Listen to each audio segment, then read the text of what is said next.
Forward. Congress వాళ్ళు ఎట్లా కాపాడతారు? రాహుల్ గాంధీ నోరిప్పాడు. హమ్ జబ్ భీ కోయి ఆపత్ హో మే ఆ జాऊंगा, రాహుల్ గాంధీ చెప్పిన డైలాగ్. మీకు ఆపద ఉంటే నేను వస్తా. రోహిత్ వేముల ఘటన జరిగినప్పుడు 2 సార్లు హైదరాబాద్ సెంట్రల్ యూనివర్సిటీకి వచ్చిన రాహుల్ గాంధీ గారు చెప్పిన మాట, మీకు ఎప్పుడు ఏ సమస్య ఉన్నా నేను వస్తా అన్నాడు. ఇప్పుడు పత్తా లేడు. అందుకే నేను అంటున్నావు, కాంగ్రెస్ వాళ్ళు ఎట్లాగూ నోరు మెదపరు, వాళ్ళకు ఢిల్లీకి బ్యాగులు పోతున్నాయి, మూటలు పోతున్నాయి, వాళ్ళు నోరు తెరవరు. మీరెందుకు తెరుస్తలేరు? బీజేపీకి ఏం అడ్డం వస్తున్నది? ఇంత స్పష్టంగా సెంట్రల్ ఎంపవర్డ్ కమిటీ చెప్పిన తర్వాత, వేలాది వృక్షాలు కులగొట్టినారని మీరే చెప్తున్న తర్వాత, అక్కడ జంతువులకు మరి జాగలేకుండా చేసి వాటి సావులకు కారణమవుతున్నారని చెప్పిన తర్వాత మీరెందుకు ఈ వెనక్కి పోతున్నారని అడుగుతా ఉన్నాం. ఇంకా సెంట్రల్ ఎంపవర్డ్ కమిటీ ఎంత సీరియస్ అలిగేషన్స్ చేసిందంటే, వాళ్ళు చెప్పిన రిపోర్ట్ ఇది, para number 49. The manner in which TGIAC cleared the land raises serious questions regarding both intent and procedure.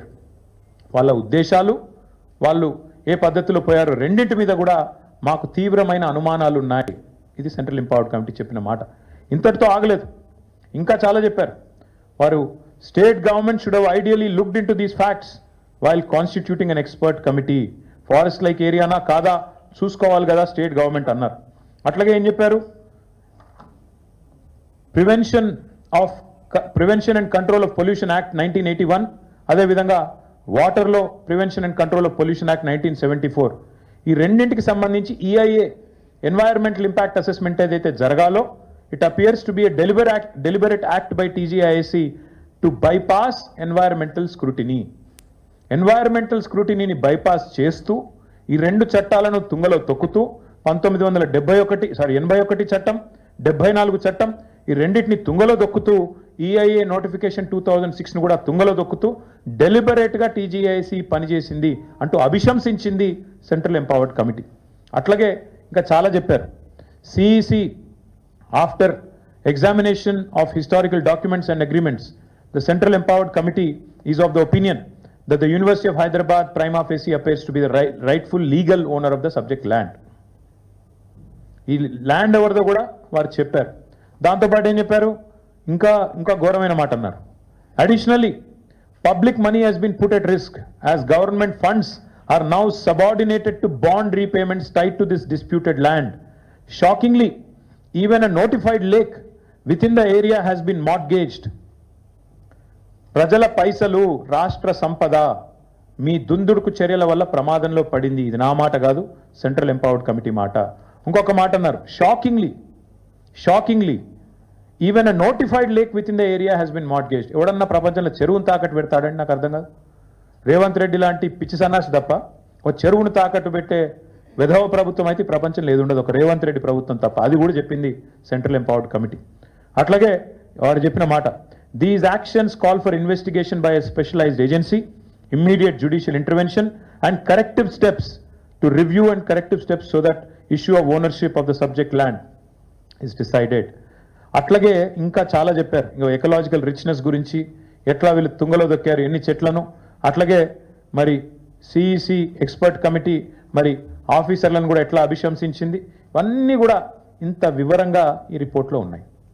నేను మిమ్మల్ని కోరేదేమంటే, మీ ద్వారా భారత ప్రభుత్వాన్ని కూడా కోరేదేమంటే, మీరు డైలాగులు కొడితే సరిపోదు.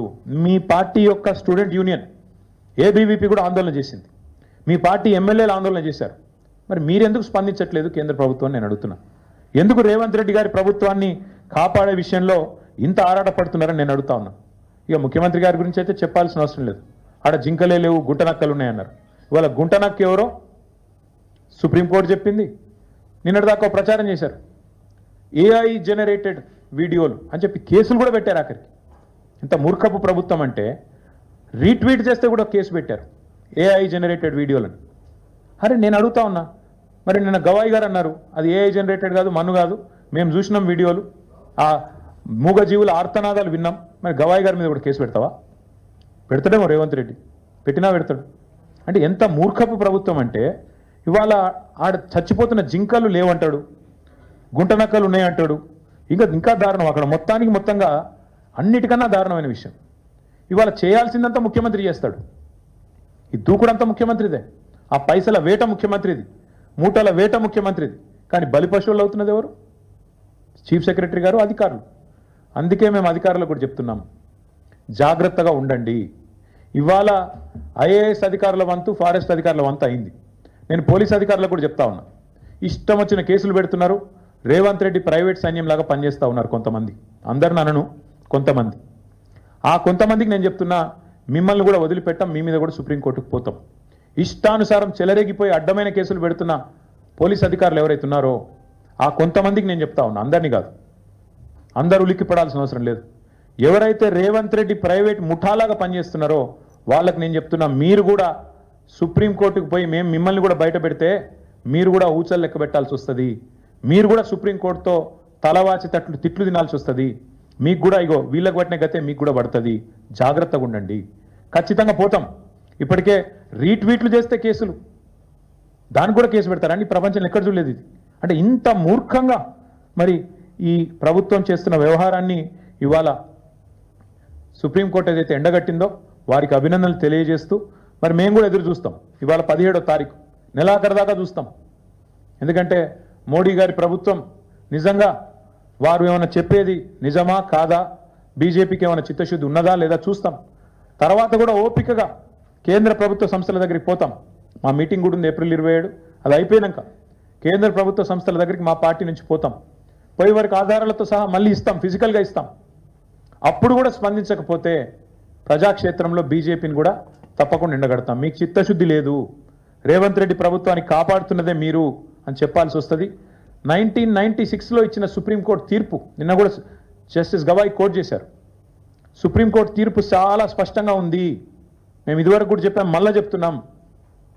ఏదైతే ఓనర్షిప్తో నిమిత్తం లేకుండా ఫారెస్ట్ క్యారెక్టరిస్టిక్ ఉంటే అది ఫారెస్ట్ ల్యాండే అని చెప్పిన తీర్పు ఏదైతే ఉందో దాన్ని కూడా తుంగలో దొక్కింది రాష్ట్ర ప్రభుత్వం.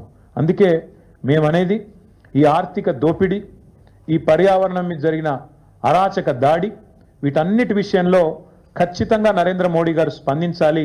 స్పందించకపోతే మీకు కూడా ఇందులో కొంత పాపంలో వాటా ఉన్నది అని అనుకోక తప్పదు. చివరిగా నేను మళ్ళొకసారి అడుగుతా ఉన్నా, మళ్ళీ రాష్ట్ర ప్రభుత్వాన్ని అడుగుతున్నా. మేమేమే బెబ్బెబ్బే కాదు, ఎవరినో అడ్డం పెట్టుకొని శిఖండి రాజకీయం చేయడం కాదు. చిత్తశుద్ధి ఉంటే ముఖ్యమంత్రి రేవంత్ రెడ్డి బయటికి రావాలా.